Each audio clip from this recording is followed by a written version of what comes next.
Dan Montgomery, thanks for joining us again on the Illinois Channel. Thank you, Terry. Before we start, as the head of the Illinois Federation of Teachers, just to give the viewers a background, how many members and what is it that your members actually do? Sure. We're over 100,000 K through 12 teachers and support staff, plus also community college professors and support personnel, as well as four-year university professors and staff. And we have a few thousand public employees who work for the state of Illinois, all over the state as well. We are here at the beginning of a new school year, but yet one of the issues that seems to be predominating, I'm sure is resonating of great concern to your members, is the issue of pensions. Yes. It's been in the state legislature for years. They passed a bill that would change the legislature, cut the cost to the state, and there's a lawsuit going on now in the courts.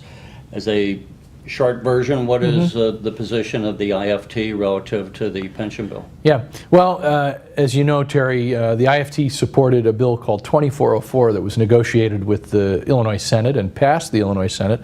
Unfortunately, it wasn't called for a vote in the House, but the reason we supported that bill was difficult. It did make changes to pension benefits for people who work for the state as well as teachers, and we thought it was a reasonable and in fact constitutional way to approach this problem, and in fact it made a big sacrifice for our members to help solve the pension funding crisis. Unfortunately, that didn't pass. They did pass this bill, SB 1, which we felt was clearly and grossly unconstitutional. It just took away protected pension benefits and could have cut our members' pensions by as much as 30%. Actually, it could be even more if they were in retirement longer and things like that. So.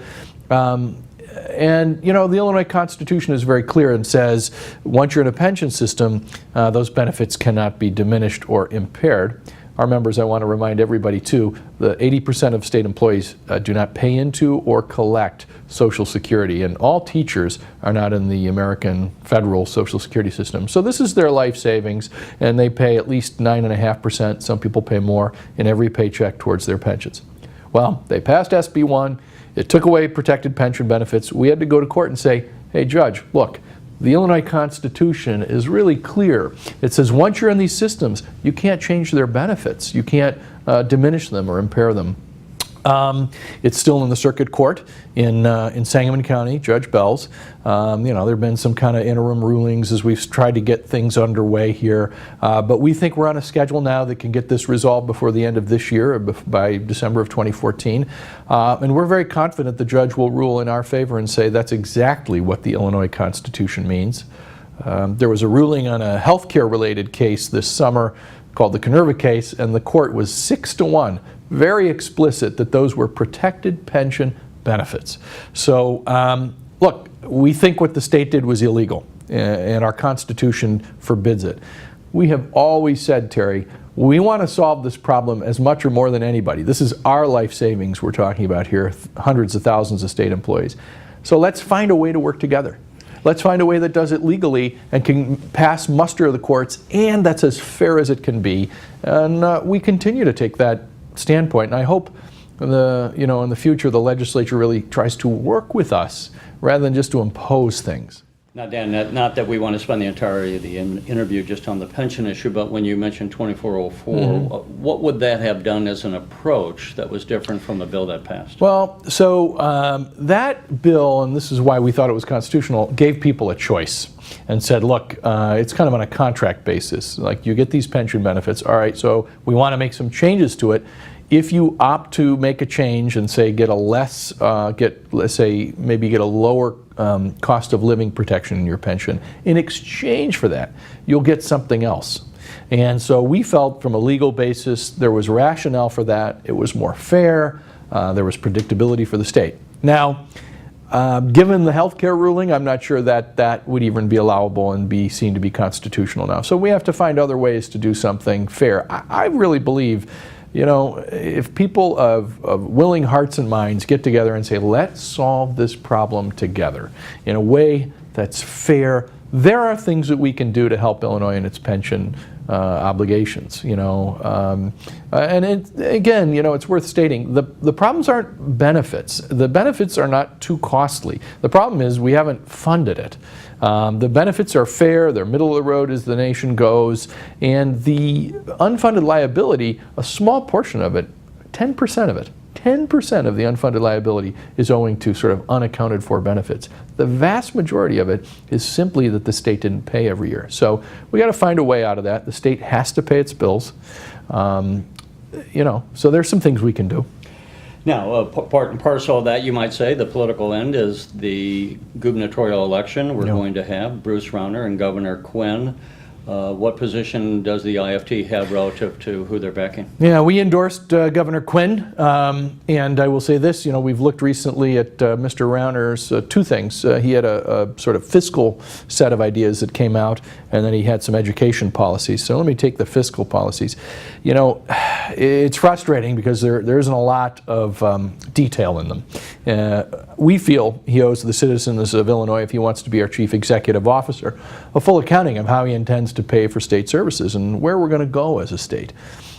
If you look at what he's saying, we'll roll back property tax, or we'll roll back personal income tax, for instance, to 3.25%.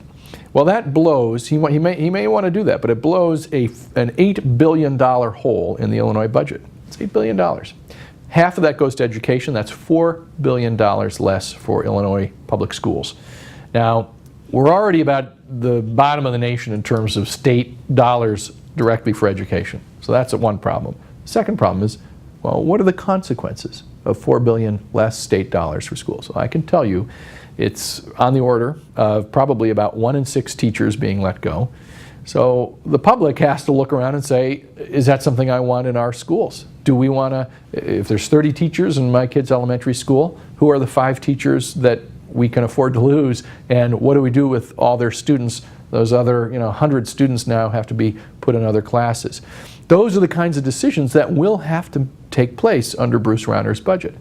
He also says he wants to cut property taxes. Well, I agree that Illinois is too reliant on property taxes for education funding. It adds to a lot of inequity in our education funding.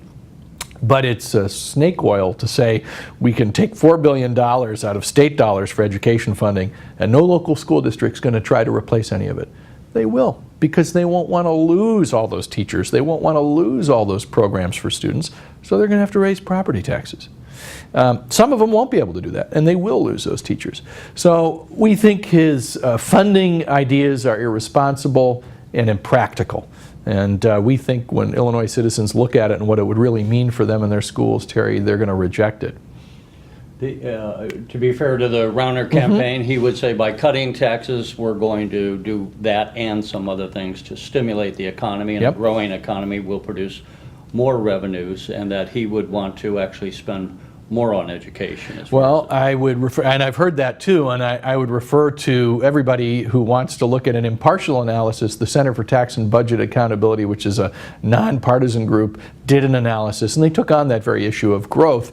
Now, Mr. Rauner doesn't put any specifics around what he thinks are attainable growth measures, so it's hard to guess, but they said looking at what would be sort of a reasonable assumptions of growth, even if you put in growth with what else he wants to do, Illinois' budget in 4 years will be worse off than it is today. We'll have less money.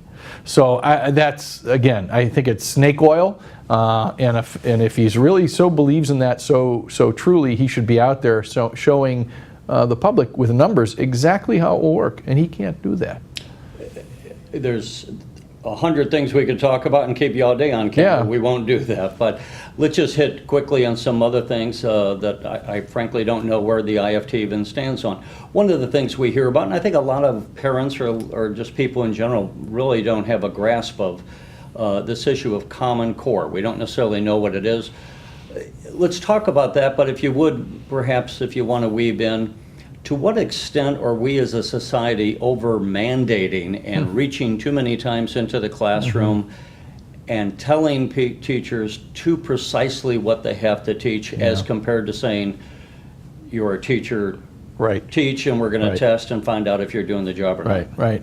Well, that's such a great question, and I would love to talk at length about this. Let me say this. I am a high school English teacher, and I did that for 17, 18 years. Over the course of my career, I really saw a change where when I first came in, I felt like I had much more freedom to be creative in my classroom. I mean, I always had a curriculum that was approved by our school district. I always had things I had to teach and standards that we had to achieve with the kids. But I felt I had much more teaching freedom, and it was more fun. And I think if you talk to most teachers, they'll tell you the same thing. And when it's more fun, that doesn't mean like, oh, it's all fun and games, I'm not working hard. No, you're working very hard, but it gives you a certain sense of professional autonomy. And when teachers have that, they do a better job. And that's, frankly, I think that's true in any profession. I would say doctors, lawyers, architects, they would all say the same thing.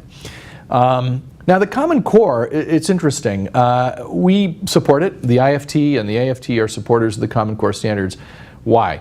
Well, because we have an issue in this country where we do not have any kind of regularity to what kids learn and how and when. So a freshman in Mississippi may not know the same as a freshman in New York You're or exactly, Washington. absolutely. Take it one step further. A freshman in Chicago may not know what a freshman in Skokie or Geneva or Decatur knows. And it's not because they're getting better instruction or anything, it's just that people are teaching different things at different paces and in different years. I used to teach junior English, so it was in my district, it was American Lit. Junior year was sort of American Lit. Well, in the city of Chicago, they do American Lit in 10th grade. We had a lot of students who would come from Chicago, and guess what? I'd get the student who was in 10th grade last year, had American Lit, they come to my 11th grade and they got American Lit again. And so how do you juggle that? So students who need to get algebra in the 8th grade and don't get it because their district doesn't do it. So I think there are good policy reasons and good educational reasons to have a common set of standards. But let's not confuse standards with teaching or standards with curriculum. People, because there's this over-mandating you asked about, because we do over-test, and we've intruded on the classroom, if you will, teachers are very wary in saying, whoa, whoa, whoa, Common Core. You know, a lot of teachers are against it or say, this is one more thing we can't do. So we have to find a way to make good, high-quality, rigorous standards something we can really act on and enact in our schools. I think one of the things we have to do is take away some of the standardized testing, take away some of the over-mandating that you're talking about. And then I think that frees us up to do a better job with the Common Core standards. All right, Dan Montgomery, there's 100 other things that we said. Maybe we can do it again sometime. I enjoyed it. Thanks, Terry. Thank you.